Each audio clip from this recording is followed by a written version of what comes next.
Tollywood star heroine Samantha మరోసారి పెళ్లి చేసుకుంది. కోయంబత్తూర్ ఈషా ఫౌండేషన్లో కొద్దిమంది బంధుమిత్రుల సమక్షంలో సమంత రాజ్ నిడిమోరుల పెళ్లి జరిగింది.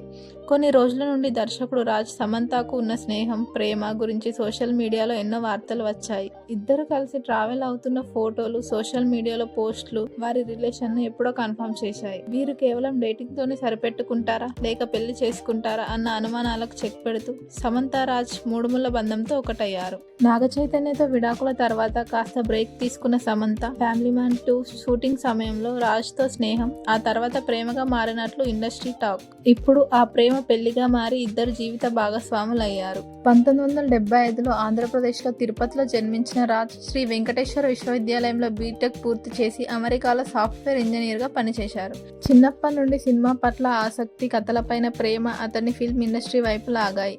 అమెరికాలో తన ప్రాంతానికి చెందిన నటుడు, దర్శకుడు కృష్ణ దాసరకోతపల్లితో పరిచయం కావడం, ఇద్దరు కలిసి చేసిన షార్ట్ ఫిలిం సక్సెస్ అవ్వడం అతడి కెరీర్కు టర్నింగ్ పాయింట్. ఆ తర్వాత ఇద్దరు కలిసి ఫ్లవర్స్ అనే ఇంగ్లీష్ సినిమాతో దర్శకత్వ రంగంలోకి అడుగుపెట్టారు.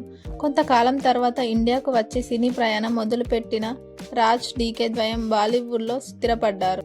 షోర్ in the city, go Goa gone వంటి సినిమాలతో గుర్తింపు తెచ్చుకున్నారు. ద ఫ్యామిలీ మ్యాన్ వెబ్ సిరీస్లో వీరికి స్టార్డమ్ తీసుకొచ్చింది.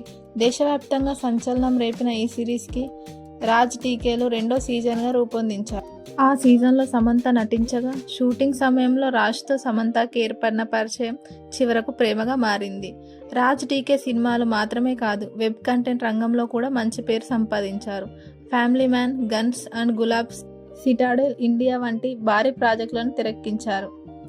తిరుపతిలో పుట్టి అమెరికా మీదుగా బాలీవుడ్కు చేరిన రాజ్ ఇప్పుడు స్టార్ హీరోయిన్ సమంతతో జీవితంలో కొత్త అధ్యాయాన్ని ప్రారంభించారు. తెలంగాణ, ఆంధ్రప్రదేశ్, తమిళనాడు, కర్ణాటక, పుదుచ్చేరిలకు చెందిన వారు ఎక్కువగా రాజ్ గురించి గూగుల్లో వెతికారు.